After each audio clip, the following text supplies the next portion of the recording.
felt like a good film to bring here. It's special to me, so yeah, it's always a nice feeling coming here. When you come and see that they're actually this big, or Sparky's only that big, and that you're reacting to him as if he's really alive, I think that's the magic that you want to share with the people. That guy loves you, Tim. He just said so.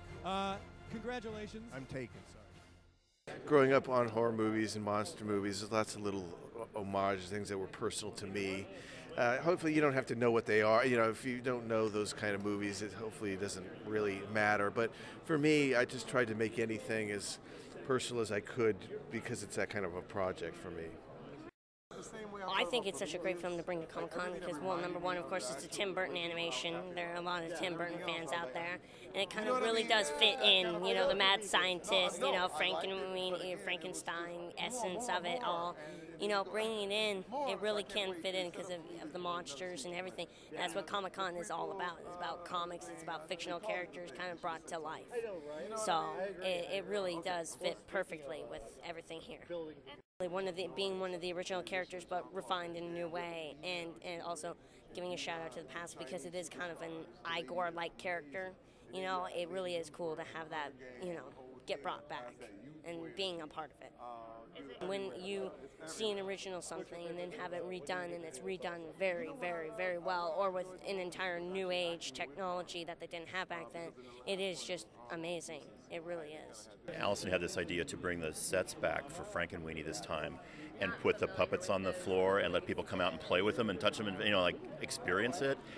Huge hit. It's like Christmas morning out here for people because they can come and actually see what a real set looks like. And then of course sharing the film for the first time, it's like taking your kid to kindergarten for the first day, and you hope people react to it, and they did. So it's a great day.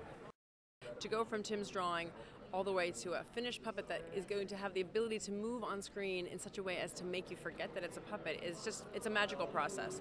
And because that process is so amazing, we really wanted to showcase it for people, because I do think when you watch the movie, you forget. People just think that they're real, or they're ComicCon Wonder Generator or something full of both fans and artists in their own right, and just people who really appreciate the craftsmanship as well as the subject and the finished product. It's been nice to see their reaction. His vision is so vast and so intricate, and so kind of anytime you're able to sort of execute that and help to put it on the screen, it's a thrilling experience. But then when you're also kind of pulling from his own personal experience and the nostalgia and the things that made him get excited and inspired to actually be a filmmaker, because we open our movie with Victor making his own film, but that was Tim. Tim made his own movies, and so there's just so many of those sort of self-referential moments in the movie that it's been just a privilege to help him. I think it's a treat for the audience because we go to the movies not to see a technique necessarily, but be surprised and delighted by what we see.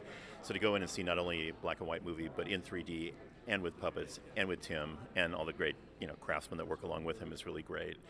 And for me, it's been a great kind of family reunion because I've known Allison for a long time, and we both worked with Tim before. Danny Elfman, Rick Heinrich's our production designer. We're all Disney kids, and we grew up watching the movies of Walt Disney. It's about comics. It's about fictional characters kind of brought to life.